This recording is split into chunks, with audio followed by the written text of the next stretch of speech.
कलयुग की 5 सत्य भविष्यवाणी भगवान ने पहले ही क्यों बता दिया था कि कलयुग में लड़की के विवाह में लाखों रुपए खर्च किए जाएंगे। बात उस समय की है जब पांचों पांडवों को वनवास हो गया था। वनवास जाने से पहले पांडवों ने भगवान श्री कृष्ण से पूछा, हे श्री कृष्ण, अभी यह द्वापर युग का अंत चल रहा है, आप हमें बताएं कि आने वाले कलयुग की गति क्या और कैसी होगी। तब भगवान श्री कृष्ण कहते हैं कि मैं तुम्हें इसका सीधा सा उत्तर तो नहीं दे सकता, लेकिन इतना कहूंगा कि तुम पांचों भाई वन में जाओ और वन में जो कुछ भी तुम्हें दिखाई दे मुझे आकर बताओ, फिर मैं तुम्हें उसका कलयुग में प्रभाव बताऊंगा। इसके बाद पांचों भाई वन में चले गए। फिर उन्होंने वन में जाकर देखा।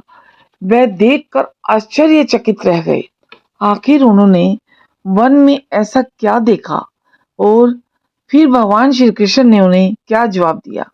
चलिए आइए जानते हैं भगवान द्वारा कही गई कलयुग की 5 सत्य बातें कौन कौन सी है, कौन कौन सी 5 सत्य भविष्यवाणी है जो भगवान श्री कृष्ण ने कही। भगवान श्री कृष्ण के कहे अनुसार पांचों भाई अलग अलग दिशाओं में वन की ओर निकल गए।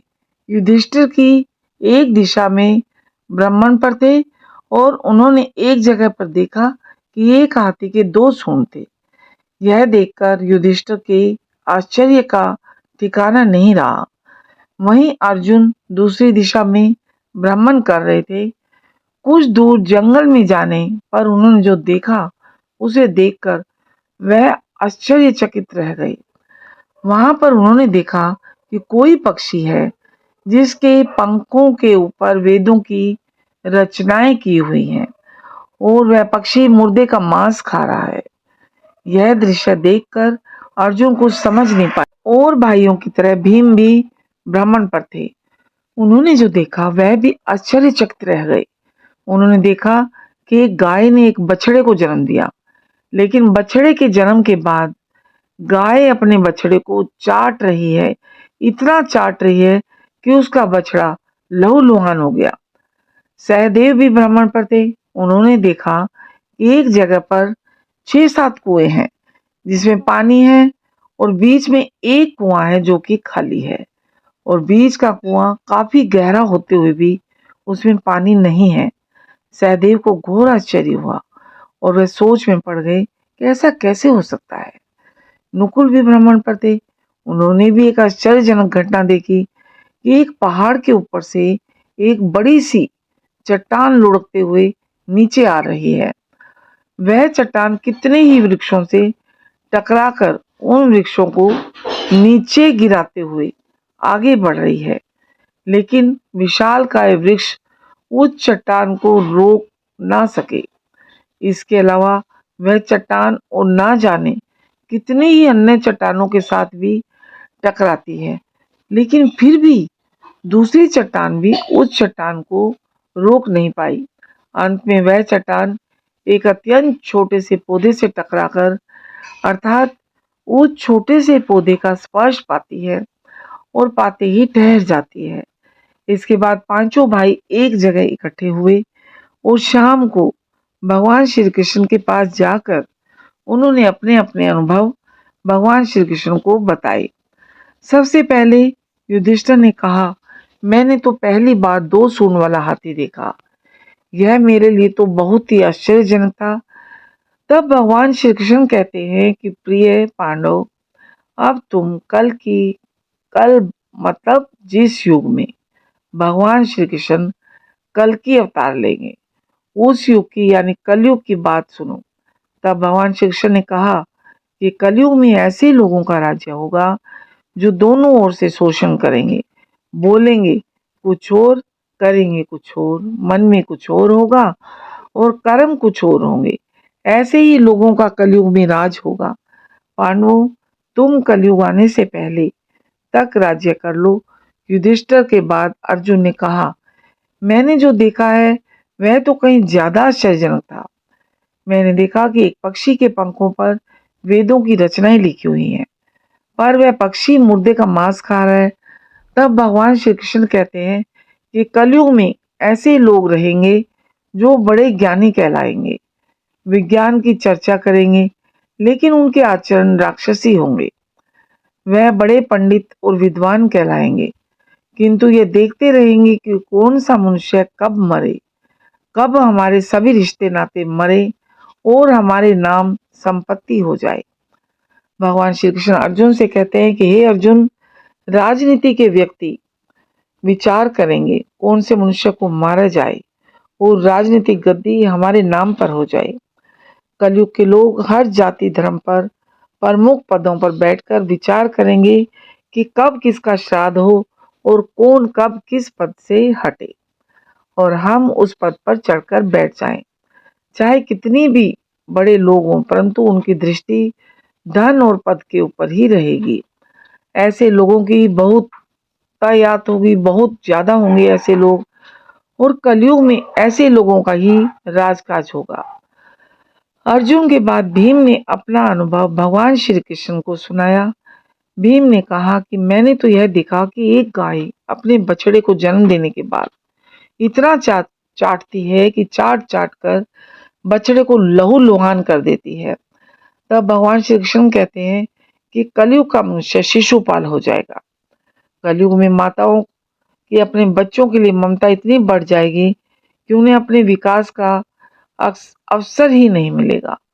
मोह माया में ही घर बर्बाद हो जाएगा। किसी का बेटा घर छोड़कर साधु बनेगा तो हजारों लोग उस साधु के दर्शन करने को तरसेंगे, और यदि उनके अपने बेटे ने साधु बनना चाहा तो रोएंगे कि मेरे बेटे का क्या होगा। इतनी ज्यादा ममता होगी कि लोग अपने बच्चों को उसे मोह माया और परिवार में ही बांध कर रखेंगे। उसका जीवन वहीं खत्म हो जाएगा। तब भगवान श्री कृष्ण भीम को समझाते हुए कहते हैं कि हर मनुष्य को यह जानना जरूरी है कि वास्तव में लड़के तुम्हारे नहीं हैं, वह तो बहुओं की अमानत है और लड़कियां जमाई की अमानत है।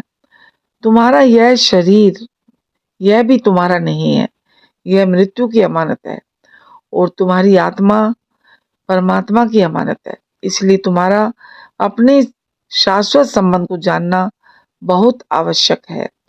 भीम के बाद सहदेव ने भगवान श्री कृष्ण से कहा कि हे श्री कृष्ण, मैंने यह देखा कि एक जगह पर 6-7 बड़े कुओं के बीच एक गहरा कुआं बिल्कुल खाली है, जबकि ऐसा संभव कैसे हो सकता है। तब भगवान श्री कृष्ण ने सहदेव को जवाब में कहते हैं, कलयुग में लोग लड़की के विवाह में, मकान के उत्सव में और छोटे बड़े उत्सव में तो लाखों रुपए खर्च कर देंगे, परंतु पड़ोस में यदि कोई भूखा प्यासा मर रहा होगा तो वो यह नहीं देखेंगे कि उसका पेट भरा है या नहीं। उनका अपना ही सगा भूख से मर जाएगा। परेशानी में अपने सगे रिश्ते नातों का साथ नहीं देंगे, उसे ऐसे ही परेशान देखते रहेंगे, और दूसरी ओर खुद मौज मस्ती, मदिरा, मांस, भक्षक, सुंदरता और जश्न में धन उड़ाएंगे, किंतु किसी के 2 आंसू पोंछने में उनकी रुचि नहीं होगी। कहने का तात्पर्य यह है कि कलयुग में अन्न के भंडार होंगे, लेकिन लोग भूख से मरेंगे। सामने बंगले में ऐशोआराम चल रहे होंगे, लेकिन पास की झोपड़ी में आदमी भूख से मर जाएगा। एक ही जगह पर असमानता अपने चरम पर होगी। वहीं बेटा अपने वृद्ध माँ बाप को बुढ़ापे में उन्हें नहीं देखेगा, और कुछ माता पिता भी धन के लिए अपनी औलाद में भेदभाव करेंगे। सहदेव के बाद नकुल ने भगवान श्री कृष्ण को बताया कि मैंने भी एक आश्चर्यजनक घटना देखी। एक बड़ी सी चट्टान पहाड़ पर लुढ़की, लेकिन वृक्षों के तने और दूसरी चट्टानें भी उस बड़ी चट्टान को ना रोक पाई, किंतु एक छोटे से पौधे के स्पर्श में आते ही वह बड़ी चट्टान रुक गई, और यह बहुत ही आश्चर्यजनक था। नकुल ने भगवान श्री कृष्ण से कहा कि हे श्री कृष्ण, मैं इस घटना को समझ नहीं पाया, अब आप ही बताइए यह कैसे हुआ, आखिर यह कैसे संभव है। तब भगवान श्री कृष्ण मुस्कुराते हुए नकुल से कहते हैं कि कलयुग में मानव का मन इतना नीचे गिर जाएगा कि उसका पतन होना निश्चित होगा। उसका यह जीवन धन की शिलाओं से नहीं रुकेगा, ना ही सत्ता के वृक्षों से रुकेगा। जब मनुष्य अपने जीवन के आखिरी पड़ाव में होगा, तब उसे परमात्मा रूपी अंतर ध्यान होगा कि उसका पूरा जीवन तो व्यर्थ की चीजों की चिंता करने में ही निकला। असली मुक्ति तो हरि नाम है। हरि नाम के एक छोटे से पौधे से ही, हरि नाम के जपने से ही मनुष्य जीवन के समस्त पापों का निवारण होगा और हरि नाम ही मोक्ष का द्वार होगा। भक्तों, भगवान में आस्था रखे। मनुष्य का पूरा जीवन एक माया जाल है। मनुष्य को एक उम्र के अंतिम पड़ाव में ही एहसास होता है कि मंजिल केवल परमात्मा है। यही पड़ाव पूरे जीवन के कर्मों का लेखा जोखा दिखा देता है। केवल हरि नाम ही कलयुग में मोक्ष पाने का एकमात्र उपाय है। आशा करती हूँ दोस्तों, उम्मीद करती हूँ कि भगवान श्री कृष्ण द्वारा बताई गई कलयुग के 5 भविष्यवाणी आपको जरूर पसंद आई होगी। दोस्तों, अगर वीडियो अच्छी लगे तो लाइक करिए, ज़्यादा से ज़्यादा लोगों को शेयर करिए और चैनल पर नए हैं तो चैनल को सब्सक्राइब करना ना भूलें।